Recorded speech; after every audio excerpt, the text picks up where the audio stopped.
अधिक मास म्हणजे आध्यात्मिक सर्व्हिसिंगचा काळ. परमात्मराज महाराजांचं प्रतिपादन.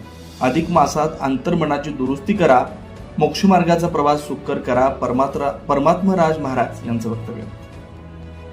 आडी तालुका निपाणी येथील संजीवनी गिरीवरील श्री दत्त देवस्थान मठाच्या वतीनं अधिक मास पौर्णिमेनिमित्त आयोजित प्रवचनात परमपूज्य परमात्मराज महाराज यांनी अधिक मासाचं आध्यात्मिक महत्त्व विशद केलं.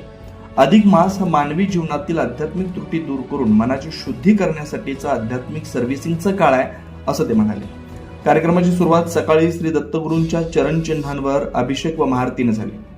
रात्री नामजपानंतर झालेल्या प्रवचनात महाराजांनी सांगितलं की जसं एखाद्या वाहनाचं वेळोवेळी सर्व्हिसिंग केलं जातं, तसंच मानवी जीवनातील दोषांचं निवारण करण्यासाठी अधिक मास हा अत्यंत महत्वाचा काळ आहे.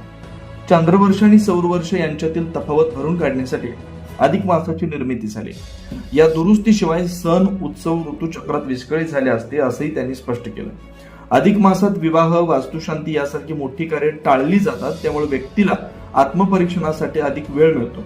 या काळात मनातील वाईट विचार दूर करून अंतर्मनाची शुद्धी करणं हाच खरा उद्देश आहे, असं महाराजांनी सांगितलं.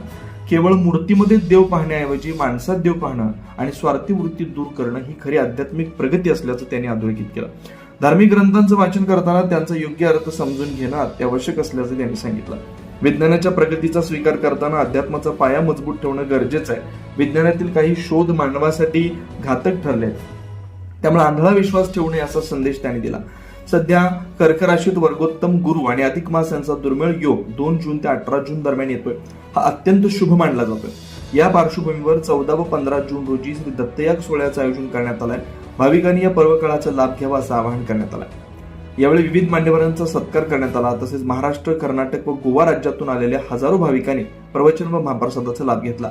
विशेष प्रतिनिधी सांगली.